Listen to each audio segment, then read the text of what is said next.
அன்பிற்கினிய மாணவ செல்வங்களை மாணவர் உலகம் அன்போடு வரவேற்கிறது. இது உங்களுக்கான நேரம். இப்போ இன்றைய வீடியோவில் நம்ம என்ன பார்க்க போகிறோம் அப்படின்னு பார்த்தீங்கன்னா, குடிமையியலில் அழகு 1ல் மாநில அரசு எவ்வாறு செயல்படுகிறது. இது கண்டிப்பாக நம்ம தெரிஞ்சுக்க வேண்டிய ஒன்று. அதாவது நம்ம படிப்புக்காக போட்டித் தேர்வுக்காக மட்டுமல்ல, நாம் வாழக்கூடிய மாநில அரசு மத்திய அரசு எவ்வாறு செயல்படுகிறது அப்படிங்கிறத பற்றி நம்ம கண்டிப்பாக ஒவ்வொரு இந்திய குடிமகனும் ஒவ்வொரு மாணவனும் அறிந்திருக்க வேண்டிய ஒரு செய்தி. இதில் பார்ப்போம், மாநில அரசு எவ்வாறு செயல்படுகிறது அப்படின்னுங்கிறதுல என்ன பார்க்க போகிறோம்னா, மாநில நிர்வாகம், ஆளுநரின் அதிகாரம் மற்றும் பணிகள், முதலமைச்சரின் அதிகாரம் மற்றும் பணிகள், மாநில பேரவை மற்றும் மேலவை, அடுத்து மாநில நீதித்துறை, இதெல்லாம் எப்படி செயல்படுகிறது அப்படிங்கிறத நம்ம இந்த பாடப்பகுதியில் பார்க்க போகிறோம். வாங்க பார்க்கலாம். இந்த பகுதியில் இருக்கக்கூடிய முக்கியமான விஷயம் என்னன்னு பார்த்தீங்கன்னா, நம்ம நாட்டில் 28ன்னு புத்தகத்தில் கொடுத்துருக்கு, 29. ஏன்னா இப்போ ஜம்மு காஷ்மீர் யூனியன் பிரதேசமாக இருந்ததை மாநிலமாக மாற்றினாங்க இல்லையா. அதனால் 29 மாநில அரசாங்கங்கள் செயல்படுகிறது. ஒவ்வொரு மாநிலமும் தனது நிர்வாகத்தை மேற்கொள்ள ஒரு அரசாங்கத்தை கொண்டுள்ளது. எல்லா மாநிலத்துக்குமே ஒரு அரசாங்கம் இருக்கும். அந்த நிர்வாகத்தை மேற்கொள்வதற்காக இந்தியாவில் மாநில அரசின் தலைவராக யார் இருப்பார் அப்படின்னு பார்த்தோம்னா, மாநில அரசுக்கு ஆளுநர் தான். இப்படி தான் நம்ம அரசியலமைப்பு கூறுகிறது. அது பெயரளவில் அப்படின்னு வச்சுக்கலாம். உண்மையான அதிகாரம் எல்லாமே முதலமைச்சர்கிட்ட இருக்கும். மாநில அரசின் உயர் அதிகாரிகளை நியமிப்பதில் முதலமைச்சர் முக்கிய பங்கு வகிக்கிறார். முதலமைச்சர் என்ன சொல்கிறாரோ அதை ஆளுநர் செய்வார். அது அரசியலமைப்பு படி அதிகாரம் மிக்கவராக யார் இருப்பார் அப்படின்னா ஆளுநர் இருப்பார். ஆனால் உண்மையான அதிகாரம் யாருக்கிட்ட இருக்கும் அப்படின்னு பார்த்தோம்னா முதலமைச்சர்கிட்ட இருக்கும். அடுத்து பார்த்திங்கன்னா, மாநில அரசாங்கத்தின் சட்டங்களை இயற்றுபவர் சட்டமன்ற உறுப்பினர்கள் என்று அழைக்கப்படுகிறார்கள். மக்களாக நேரடியாக தேர்ந்தெடுக்கப்படக்கூடிய சட்டமன்ற உறுப்பினர்கள் தான் மாநில அரசாங்கத்தினுடைய சட்டங்களை இயற்றுபவர்களாக செயல்படுகிறார்கள். அடுத்து பார்த்திங்கன்னா, மாநிலத்தின் உயர்ந்த நீதி அமைப்பாக உயர் நீதிமன்றம் செயல்படுகிறது. அரசியலமைப்பின்படி ஒவ்வொரு மாநிலத்திற்கும் ஒரு உயர்நீதிமன்றம் இருத்தல் வேண்டும். இப்போ தமிழ்நாட்டுக்கு உயர்நீதிமன்றம் சென்னையில் இருக்குது. அதோட கிளை மதுரையில் இருக்குது. மதுரையில் இருக்கிறதும் உயர்நீதிமன்றம் தான் அதனுடைய கிளை. ஏன்னா தென் மாநிலத்தில் இருக்கவங்கெல்லாம் சென்னை நோக்கி செல்வது ரொம்ப சிரமம் அப்படிங்கிறதுனால அதனுடைய கிளை உயர்நீதிமன்றத்தை மதுரையில் அமைச்சிருப்பாங்க. அப்போ ஒரு மாநிலத்துக்கு ஒரு உயர்நீதிமன்றம் இருக்கும். அதுதான் உயர்ந்த நீதி அமைப்பாக செயல்படும். ஓகே, அடுத்து நம்ம மதிப்பீட்டு பகுதி பார்க்கலாம். மதிப்பீட்டு பகுதியில் பாருங்கள், இது எல்லாமே நமக்கு ரொம்ப இன்ட்ரெஸ்டிங்கானதாக தான் இருக்கும். நம்ம மாநிலத்தை பற்றி தெரிஞ்சுக்கூடியது அப்படிங்கும்போது நம்ம அதை உணர்ந்து படிக்கிற மாதிரி இருக்கும். ஒரு மாநிலத்தின் ஆளுநர் யாரால் நியமிக்கப்படுகிறார்? இது முக்கியமான கொஸ்டின். மாநிலத்தினுடைய ஆளுநர் குடியரசுத் தலைவரால் நியமிக்கப்படுகிறார். துணை குடியரசுத் தலைவர் இல்லை, பிரதம மந்திரி இல்லை, முதலமைச்சர் இல்லை. ஆனால் பிரதம மந்திரியுடைய பரிந்துரையின் பேரில் நியமனம் செய்யக்கூடிய அலுவலர் தலைவர் யார் அப்படின்னா குடியரசுத் தலைவர். அடுத்து செகண்ட் ஒன் பாருங்கள், மாநில அமைச்சரவை குழுவின் தலைவர். அமைச்சரவை குழுவினுடைய தலைவர் முதலமைச்சர். அதே மாதிரி மத்திய அமைச்சரவை குழுவின் தலைவர் பிரதம மந்திரி. மாநில அமைச்சரவை குழுவின் தலைவர் யார் அப்படின்னு கேட்டால் முதலமைச்சர். அடுத்து மூணாவது பாருங்கள், மாநில சட்டமன்ற கூட்டத்தை கூட்டவும் ஒத்திவைக்கும் அதிகாரம் பெற்றவர். சட்டமன்ற கூட்டத்தை கூட்டுவதற்கும் அதை ஒத்திவைப்பதற்கும் அதிகாரம் பெற்றவர் யாருன்னா ஆளுநர் தான். அடுத்து பாருங்கள், உயர்நீதிமன்ற நீதிபதிகளை நியமிப்பதில் பங்கு பெறாதவர் யார்? உயர்நீதிமன்ற நீதிபதிகளை நியமிப்பதில் பங்கு பெறாதவர். இப்போ ஆளுநர் பங்கு பெறுவார், உயர்நீதிமன்ற தலைமை நீதிபதி பங்கு பெறுவார், குடியரசுத் தலைவர் உண்டு. யார் அப்படின்னா முதலமைச்சர் தான் அதில் பங்கு பெற மாட்டார். முதலமைச்சருக்கு அந்த அதிகாரம் இல்லை. அடுத்து பாருங்கள், உயர்நீதிமன்ற நீதிபதிகள் ஓய்வு பெறும் வயது. அவங்க ஓய்வு பெறக்கூடிய வயது என்ன அப்படின்னு பார்த்தீங்கன்னா 62. அதே போல் உச்ச நீதிமன்றத்தின் நீதிபதினா 65. அது நம்மளுக்கு கேள்வியாக கேட்கப்படலை. உயர்நீதிமன்றம் அப்படின்னா ஒவ்வொரு மாநிலத்திலும் இருக்கக்கூடிய தலைமை நீதிமன்றம், அதனுடைய நீதிபதியின் ஓய்வு பெறும் வயது அப்படின்னு பார்த்தீங்கன்னா 62. அடுத்து பாருங்கள், கோடிட்ட இடங்களை நிரப்புக. கோடிட்ட இடங்களை நிரப்புக பாருங்கள். இந்தியாவில் உள்ள மொத்த மாநிலங்களின் எண்ணிக்கை 29. அடுத்த ஆளுநரின் பதவிக்காலம் டேஸ் ஆண்டுகள், 5 ஆண்டுகள். ஆளுநருடைய பதவிக்காலம் 5 ஆண்டுகள். மாவட்ட நீதிபதிகள் டேஸால் நியமிக்கப்படுகின்றனர். மாவட்ட நீதிபதிகள் யாரால் நியமிக்கப்படுறாங்கன்னா ஆளுநரால் தான். ஆளுநர் ஒரு மாநிலத்தின் டேஸ் ஆவார்னா பேரளவு தலைமை நிர்வாகி. உண்மையான தலைமை நிர்வாகி யார் அப்படின்னு பார்த்தோன்னா, உண்மையான தலைமை நிர்வாகி முதலமைச்சர் தான். பேரளவு தலைமை நிர்வாகி அப்படிங்கிறவர் ஆளுநர் ஒரு மாநிலத்திற்கு. ஓகே, அடுத்த கொஸ்டின் பாருங்கள், 5வது. ஒருவர் சட்டப்பேரவை உறுப்பினராக டேஸ் வயது நிறைவடைந்திருக்க வேண்டும். குறைந்தபட்சம் எவ்வளவு வயது இருந்தால் அவர் சட்டப்பேரவை உறுப்பினராக, அதாவது எம்எல்ஏவாக நிற்பதற்கு தகுதி பெற்றவர். முதல்ல நிற்கணும் இல்லையா, அதுக்கான தகுதி என்னன்னா 25 வயது. அடுத்து பொறுத்துக பாருங்க. ஆளுநர் வந்து பேரளவு தலைவர், முதலமைச்சர் உண்மையான தலைவர். முதலமைச்சர் தான் ஒரு மாநிலத்துடைய உண்மையான தலைவர். பேரளவு தலைவர் அப்படின்னு பார்த்தோம்னா ஆளுநர். அடுத்து சட்டப்பேரவை அப்படிங்கிறது கீழவை, சட்ட மேலவை அப்படிங்கிறது மேலவை. ஓகே, அடுத்து பாருங்க, சரியா தவறா என குறிப்பிடுக. முதலமைச்சர் மாநிலத்தின் தலைமை நிர்வாகி ஆவார். ஏற்கனவே பார்த்தோம், உண்மையான தலைமை நிர்வாகிங்கிறது முதலமைச்சர், பேரளவுக்குன்னா ஆளுநர்னு பார்த்தோம் இல்லையா. இப்போ முதலமைச்சர் மாநிலத்தின் தலைமை நிர்வாகி ஆவார்னு கொடுத்துருக்கு. அப்போ இது சரியான கூற்று, சரிதான். அடுத்து பாரு, ஆளுநர் சட்டமன்றத்திற்கு 2 ஆங்கிலோ இந்திய உறுப்பினரை நியமிக்கிறார். அது வந்து தவறு. சட்டமன்றத்துக்கு வந்து நியமன உறுப்பினர்கள் கிடையாது. அடுத்து பாருங்க, உயர்நீதிமன்ற நீதிபதிகளின் எண்ணிக்கை நிலையாகவும் ஒரே மாதிரியாகவும் இருப்பதில்லை. சரிதான். உயர்நீதிமன்ற நீதிபதிகளின் எண்ணிக்கை வந்து இத்தனைதான் அப்படின்னு கிடையாது. அது நிலையானதாக இருப்பதில்லை, ஒரே மாதிரியாக இருப்பதில்லை. ஒவ்வொரு நீதிமன்றத்துக்கும் ஒரு மாதிரி மாறுபடும். எனவே இது சரியான கூற்று. இங்கே பார்த்தீங்கன்னா ஆளுநர் வந்து சட்டமன்றத்துக்கு நியமன உறுப்பினர்கள்லாம் நியமிக்கிறது கிடையாது. அது வந்து எங்கே இருக்கும் அப்படின்னா யூனியன் டெரிட்டரின்னு சொல்லுவாங்க இல்லையா, அந்த பகுதியில் இருக்கும். பாண்டிச்சேரி ஒரு யூனியன் டெரிட்டரி, அந்த இடங்களில் தான் அந்த நியமன உறுப்பினர்கள் இருப்பாங்க, சட்டப்பேரவையில் இருக்க மாட்டாங்க. அடுத்து பாருங்கள், சரியான கூற்றை தேர்ந்தெடுக்க. மாநில சட்டமன்ற உறுப்பினர்கள் கீழ்கண்டவர்கள் யாரை தேர்ந்தெடுப்பதில் பங்கு பெறுவர்? சட்டமன்ற உறுப்பினர்கள் குடியரசுத் தலைவரை, துணை குடியரசுத் தலைவரை, அடுத்து ராஜ்யசபை உறுப்பினர்களை, சட்டமன்ற மேலவை உறுப்பினர்களை. இதில் வந்து ஒன்று கரெக்டு தான். குடியரசுத் தலைவரை தேர்ந்தெடுப்பதில் இவங்களுடைய பங்கு இருக்குது. துணை குடியரசுத் தலைவருக்கு இவங்க தேர்ந்தெடுக்க மாட்டாங்க. ராஜ்யசபை உறுப்பினர்கள் அவங்கள தேர்ந்தெடுக்கிறதுக்கு சட்டமன்ற உறுப்பினர்கள் வந்து பங்கு பெறுவாங்க அந்த தேர்தலில். அதாவது குடியரசுத் தலைவரை தேர்ந்தெடுப்பதில். அடுத்து வந்து ராஜ்யசபை உறுப்பினர்கள், லோக்சபா ராஜ்யசபான்னு சொல்லுவாங்க இல்லையா, அதில் ராஜ்யசபை உறுப்பினர்களை தேர்ந்தெடுப்பதில் இவங்க பங்கு வைப்பாங்க. அடுத்து சட்டமன்ற மேலவை உறுப்பினர்கள்.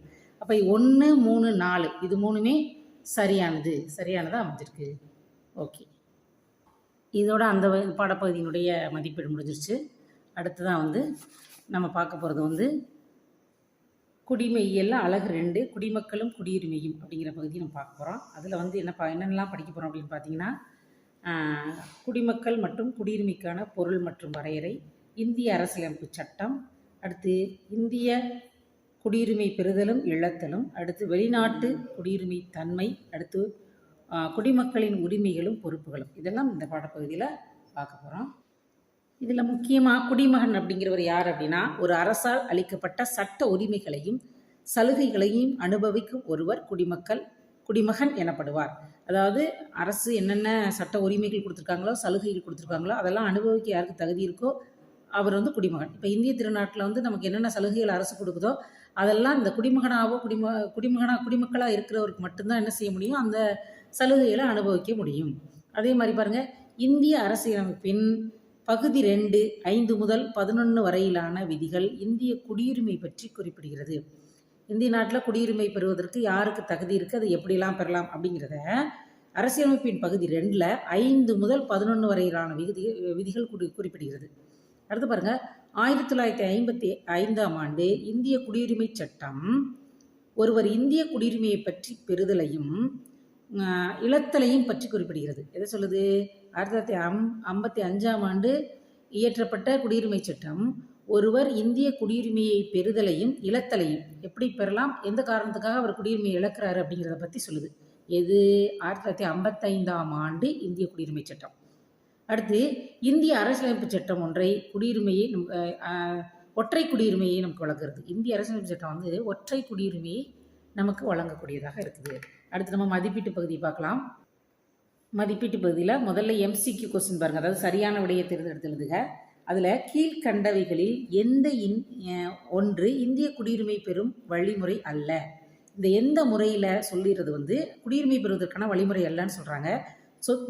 பிறப்பின் மூலம் குடியுரிமை பெறலாம். எது இல்லைன்னு கேட்டிருக்காங்க இல்லையா, சொத்துரிமை பெறுவதன் மூலம். ஒருத்தர் சொத்து வாங்குறதுனால வந்து இந்திய குடியுரிமை பெற முடியாது. அப்போ இதுதான் வந்து குடியுரிமை பெறும் வழிமுறை அல்ல. வம்சாவளி மூலம், வம்சாவளினா நம்ம பேரண்டிங் இருந்தாங்கன்னா, தாத்தா பாட்டி இருந்தாங்கன்னா குடியுரிமை பெறுவதற்கான வாய்ப்பு இருக்குது. இயல்பு குடியுரிமைனா அங்கே பிறக்கிறவங்களுக்கு உள்ளது.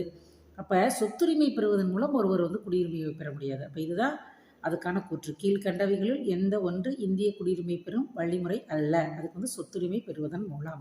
அடுத்து 2வது கொஸ்டின் பாருங்க, அரசியலமைப்பு சட்டத்தின் எந்த பகுதி மற்றும் பிரிவுகள் குடியுரிமையை பற்றி குறிப்பிடுகின்றன? குடியுரிமை பற்றி, குடியுரிமை எப்படி பெறுவது, யாருக்கெல்லாம் குடியுரிமை பெற தகுதி உண்டு, யாரு குடியுரிமை பெற இயலாது, அதுக்கான வழிமுறைகள் என்ன, இந்த விதியெல்லாம் சொல்லக்கூடிய பகுதி என்னன்னா பகுதி 2ல் பிரிவு 5லேருந்து 11 வரை இருக்கக்கூடியது. பகுதி 2ல் பிரிவு 5 முதல் 11 வரை இருக்கக்கூடியது குடியுரிமை சட்டத்தை பற்றி குறிப்பிடுது. எப்படிலாம் குடியுரிமை பெறலாம், யாருக்கெல்லாம் தகுதி இருக்குது அப்படிங்கிறத சொல்லப்படுது. அடுத்து, இந்தியாவின் முதல் குடிமகன் யார் அப்படின்னா கண்ணமூடிட்டு குடியரசுத் தலைவர் அப்படின்னு சொன்னோம். நம்ம நாட்டினுடைய முதல் குடிமகன் அப்படின்னு யாரை நம்ம கௌரவிச்சு வச்சுருக்கோம் அப்படின்னா குடியரசுத் தலைவர். அதுதான் நம்மளுடைய அரசியலமைப்பு சட்டத்தின்படி நடைமுறையில் இருக்குது. அடுத்து பாருங்கள், ஒரு நாட்டின் டேஸ் அந்நாடு வழங்கும் குடியியல் மற்றும் அரசியல் உரிமைகளை பெற தகுதியுடையவர் ஆவார். ஒரு நாடு கொடுக்கக்கூடிய குடியியல் மற்றும் அரசியல் உரிமைகளை பெறும் தகுதியுடையவர் யார் அப்படின்னா குடிமக்கள். அந்த நாட்டினுடைய குடிமக்களாக இருந்தால் தான் அரசு வழங்கக்கூடிய சலுகைகளையோ மற்ற சட்ட பிரிவுகளின் கீழ் கிடைக்கக்கூடிய எந்த ஒரு இதையும் நம்ம பெறுவதற்கு தகுதியுடையவராக இருக்கணும் அப்படின்னா குடிமக்களாக இருக்கணும். அடுத்து பாருங்கள், இந்திய அரசியலமைப்பு சட்டம் டேஸ் குடியுரிமை மட்டும் வழங்குகிறது, ஒற்றை குடியுரிமை. இந்திய அரசியலமைப்பு சட்டத்தில் ஒற்றை குடியுரிமை மட்டும்தான் இருக்குது.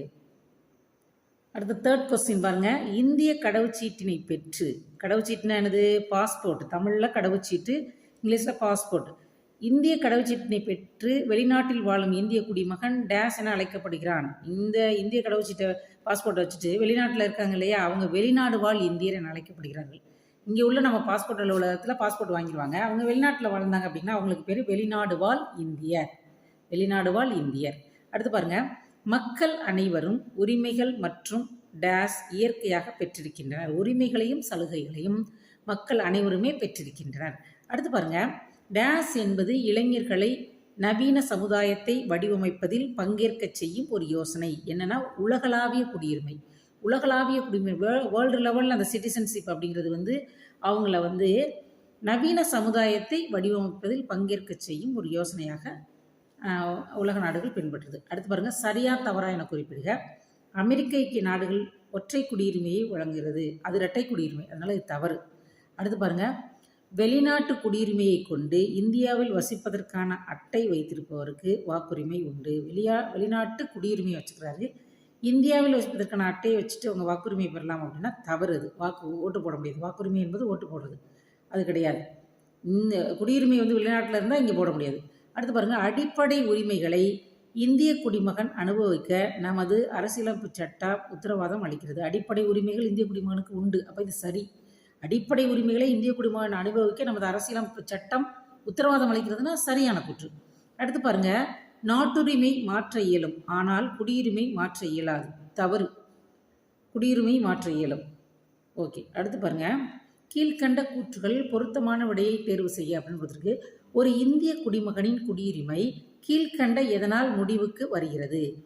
எதனாலெல்லாம் அவர் குடியுரிமையை இழக்கிறார் அப்படின்னு பார்த்தா, ஒருவர் வேறு நாட்டு குடியுரிமை பெறும்போது, ஆமாம் இது இழக்க செய்யும். அடுத்து பாருங்கள், பதிவு செய்வதன் மூலம் இது இருக்காது. தவறான மோசடி வழிகளில் ஒருவர் குடியுரிமை பெற்றார் என்று அரசு கருதும் போது, இதுவும் சரியான கூற்று. அடுத்து பாருங்கள், போரின் போது எதிரி நாட்டிடம் இந்திய குடிமகன் வணிகம் செய்யும் போது, இதெல்லாம் கிடையாது.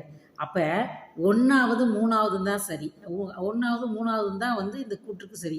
அப்போ ஆவணா தான் ஆன்சர். ஆவணாவில் கொடுத்துருக்காங்க இல்லையா 1, 3ன்னு, அதான் கரெக்ட். 1, 3ல் என்ன கொடுத்துருக்காங்க, கொடுத்துருக்க கூற்று இந்திய குடிமகனின் குடியுரிமை கீழ்கண்ட எதனால் முடிவுக்கு வருது. அவருடைய குடியுரிமை எப்போ பறிக்கப்படும் அப்படின்னா, ஒருவர் வேறு நாட்டு குடியுரிமையை பெறும்போது, இன்னொரு நாட்டில் அவருக்கு குடியுரிமை இருந்துச்சுன்னா இவர் இந்த இந்திய குடிமகன் அப்படிங்கிறத இழக்கிறாரு. அடுத்து 2வதா, தவறான மோசடி வழிகளில் ஒருவர் குடியுரிமை பெற்றார் என அரசு கருதும் போது, சரியான வழி இல்லாமல் தப்பான வழியில் அவர் குடியுரிமை பெற்றிருந்தால், இந்த 2 காரணங்களுக்காக தான் ஒருத்தருடைய குடியுரிமை முடிவுக்கு வரும்.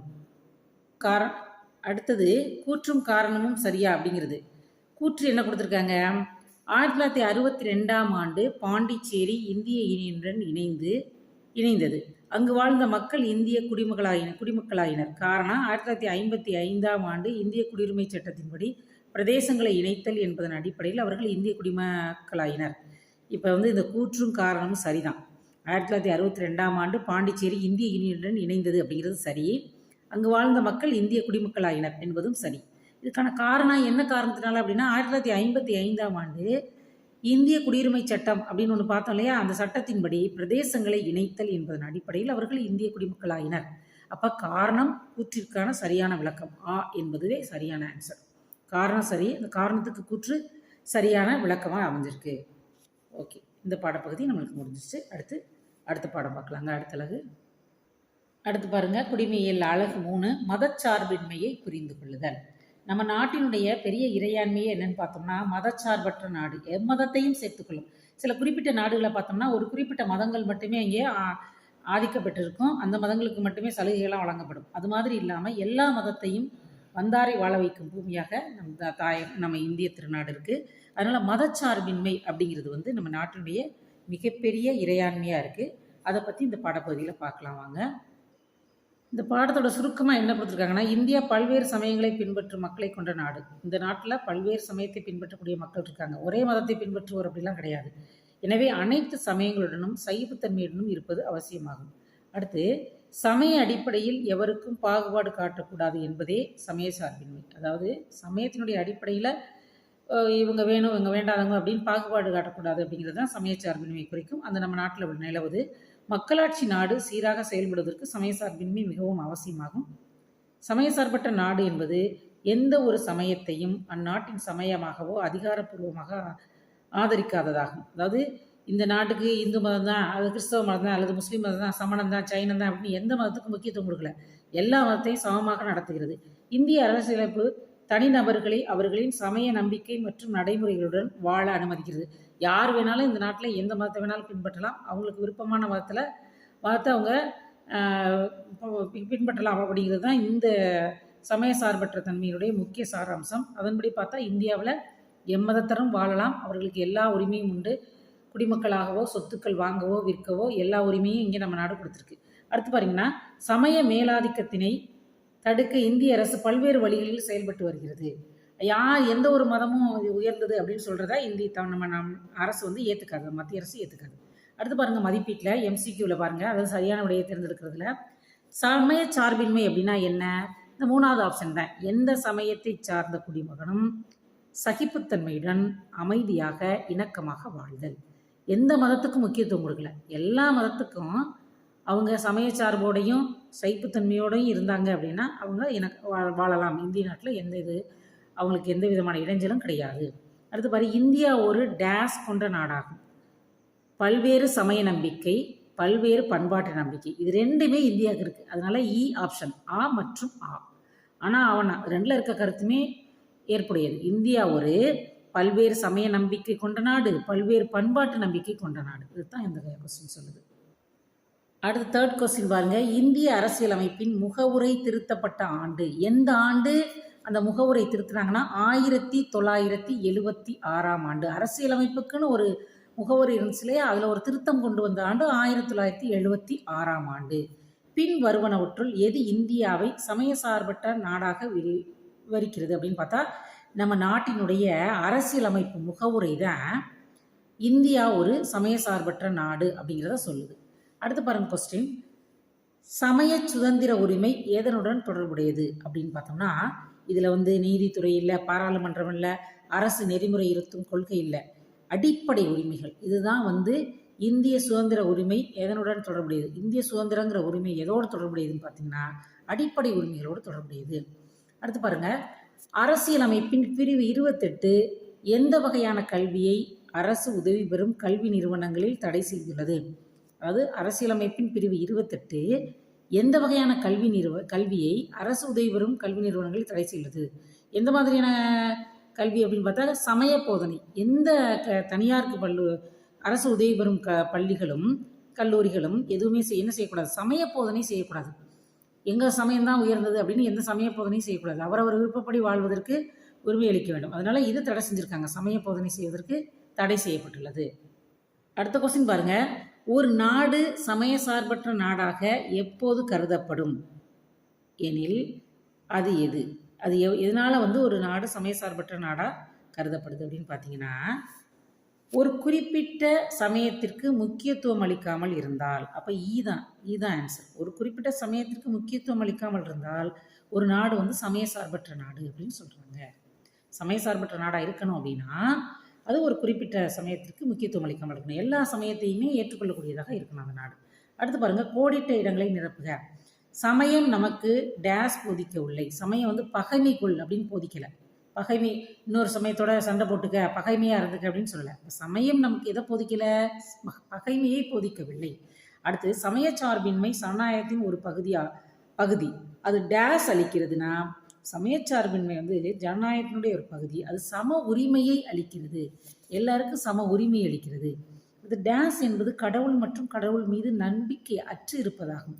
நம்பிக்கை இல்லாமல், கடவுள் நம்பிக்கை இல்லாமல் இருக்காங்க இல்லையா, கடவுள் நம்பிக்கை அற்று இருப்பதுனா கடவுள் நம்பிக்கை இல்லாமல் இருப்பது. கடவுள் நம்பிக்கை இல்லாமல் இருப்பவருக்கு பேர் நாத்திகம். இப்போ கடவுள் நம்பிக்கை இருக்கவங்களுக்கு என்ன பேர்? ஆத்திகம் அப்படின்னு சொல்லுவாங்க. சரி, அடுத்து வாங்க. நமது அரசியலமைப்பின் அடிப்படை நோக்கம் டேஸ் மற்றும் டேஸ் ஊக்குவிப்பதாகும். தேசிய ஒற்றுமை மற்றும் ஒருமைப்பாட்டை ஊக்குவிப்பது. தேசிய ஒற்றுமையையும் ஒருமைப்பாட்டையும் ஊக்குவிப்பது தான் நமது அரசியலமைப்பின் அடிப்படை நோக்கம். அடுத்து பாருங்க, பிரிவு 15 சமயம், சாதி, பாலினம் அல்லது பிறப்பிடம் ஆகியவற்றின் அடிப்படையில் டேஸ் காட்டுவதை தடை செய்கிறது. பிரிவு 15 என்ன சொல்றதுன்னா, சமயம், சாதி, பாலினம், இது பிறப்பிடம், அவங்க பிறந்தது, அதை வச்சு பாகுபாடு காட்டுவதை தடை செய்கிறது. பாகுபாடு காட்டக்கூடாது அப்படின்னு சொல்லுது. எல்லாரும் ஒன்று தான். அவங்க வந்து இந்த சமயத்துக்காரங்க அல்லது இந்த ஜாதிக்காரங்க, இந்த பாலினம் ஆண் பெண் அப்படிங்கிற பாலின மாறுபாடு அல்லது இந்த இடத்துல பிறந்திருக்காங்க அப்படிங்கிறதெல்லாம் எந்த பாகுபாடும் காட்டக்கூடாது. அந்த பாகுபாடு காட்டுறதை தடை செஞ்சிருக்கு. இது பிரிவு 15. பிரிவு 15 பாகுபாடு காட்டுவதை தடை செஞ்சிருக்கு. அடுத்து பொறுத்துக்க பாருங்க. நாத்திகம்னா என்ன? இப்பதான் சொன்னோம். நாத்திகம் என்பது கடவுள் நம்பிக்கை அற்று இருப்பது, அதாவது கடவுள் நம்பிக்கை இல்லாமல் இருப்பது, தான் அப்படி சொல்லியிருக்காங்க. அடுத்து குழந்தைகள் அப்படின்னா வருங்கால குடிமக்கள்.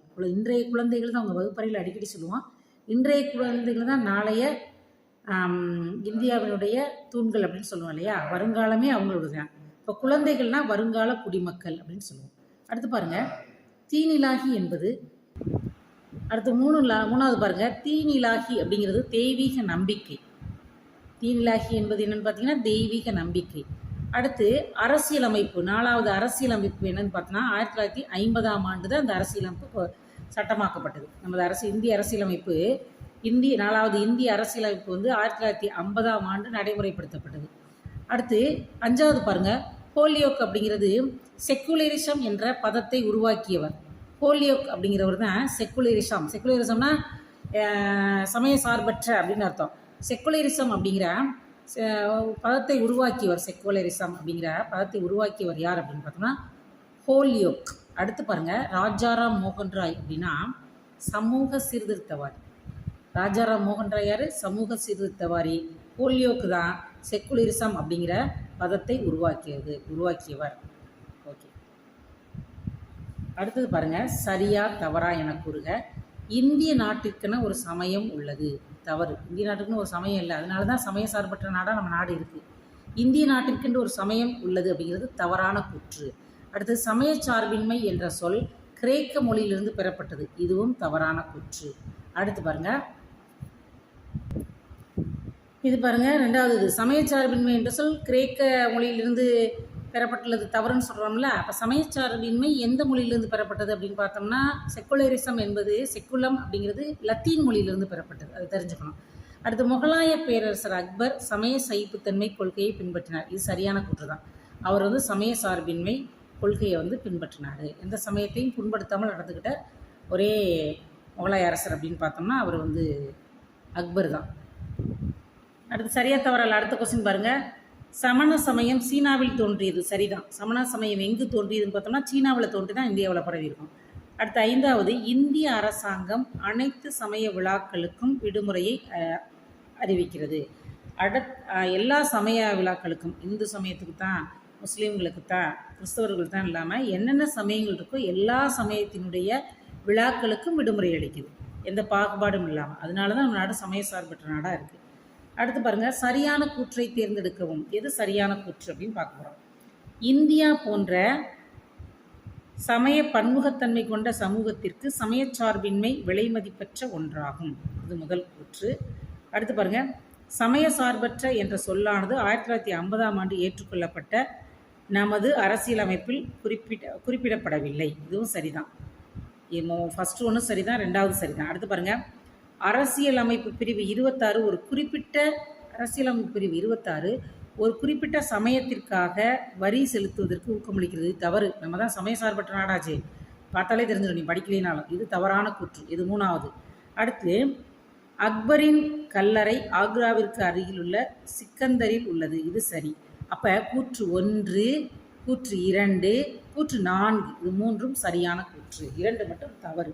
2 வந்து அரசியலமைப்பு பிரிவு 26 ஒரு குறிப்பிட்ட சமயத்திற்காக வரி செலுத்துவதற்கு ஊக்கமளிக்கிறதுன்னு சொல்கிறாங்க. அது மாதிரிலாம் யாருக்கும் தனிப்பட்ட சமூகத்திற்கு வரியெல்லாம் கிடையாது. அதனால் தவறான கூற்று. எல்லாருக்கும் சமமான வரி தான். வரி உண்டுனா எல்லாருக்கும் உண்டு, இல்லைன்னா இல்லை. ஒரு குறிப்பிட்ட சமூகத்திற்கு அப்படிலாம் கிடையாது.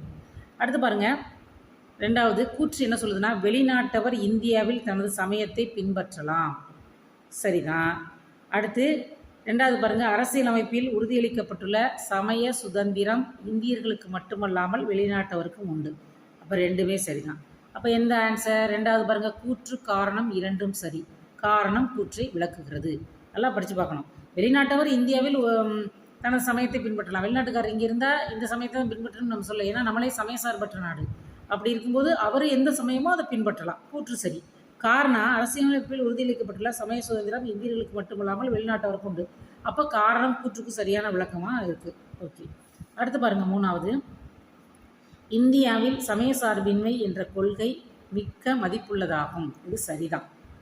அடுத்த காரணம் என்ன சொல்கிறாங்க, இந்தியா பல்வேறு சமய மற்றும் பன்முக கலாச்சாரம் கொண்ட நாடாகும். அப்போ கூற்றும் சரி, காரணம் கூற்றை விளக்குகிறது. 2மே சரி. இந்தியாவில் சமயச்சார்பின்மை என்ற கொள்கை மிக்க மதிப்புள்ளது. சமயம் எந்த சமயத்தையும் பின்பற்றலைங்கிறது மதிப்புள்ள ஒரு ஒன்று. அதுக்கு காரணம் என்ன சொல்கிறாங்க, இந்தியா பல்வேறு சமயம் மற்றும் பன்முக கலாச்சாரம் கொண்ட நாடுன்னு சொல்லியிருக்காங்க. அப்போ அந்த கூற்று சரி, காரணம் வந்து கூற்றை விளக்குகிறதுங்கிறது சரிதான். அடுத்து பாருங்கள், இதிலே 4th கொஸ்டின் பாருங்கள், தவறான இணையை தேர்க அப்படின்னு சொல்லியிருக்காங்க. தீனிலாகி ஒரு புத்தகம், இதுதான் தவறாக இருக்கும். கஜுராஹோ இந்து கோயில், கஜுராஹோங்கிறது இந்து கோயில் தான். அடுத்து அசோகர் பாறை கல்வெட்டு தான் அவர் காலத்தில் உள்ள கல்வெட்டுகள் பாறை கல்வெட்டு. இக்பால் அப்படிங்கிறது கவிஞர். அப்போ இணை தவறான இணை அப்படின்னா தீனிலாகி ஒரு புத்தகம் சொல்கிறாங்க. தீனிலாகி என்பது ஒரு மதம். இப்போ தீனிலாகி ஒரு புத்தகம் சொல்லியிருக்கனால இது தவறான குற்று.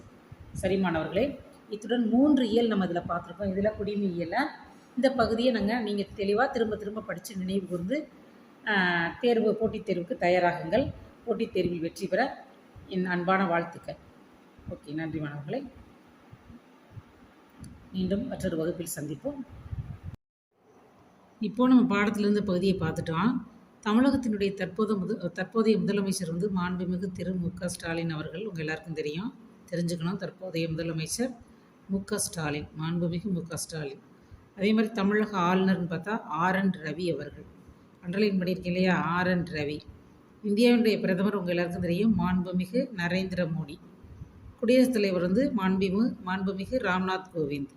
தலைமை நீதிபதி வந்து சஞ்சீவ் பானர்ஜி வந்து மாற்றிட்டாங்க நவம்பர் 15ஆம் தேதி. அதுக்கப்புறம் இதுவரை நியமிக்கலை. அதுக்கப்புறம் யார் நியமித்தாலும் அப்புறம் பார்த்துக்கணும். நம்ம இது வந்து நீங்கள் தெரிஞ்சுக்கொள்ள வேண்டிய விஷயம். ஓகே, இதையும் அதோட சேர்த்து நீங்கள் பார்த்துக்கோங்க. அதாவது அது வந்து வரல, இதுவாக படிக்கிறோம். இப்போ கரண்ட்டில் வந்து யார் யார் இருக்காங்க அப்படிங்கிறத பார்த்துக்கணும். ஓகே.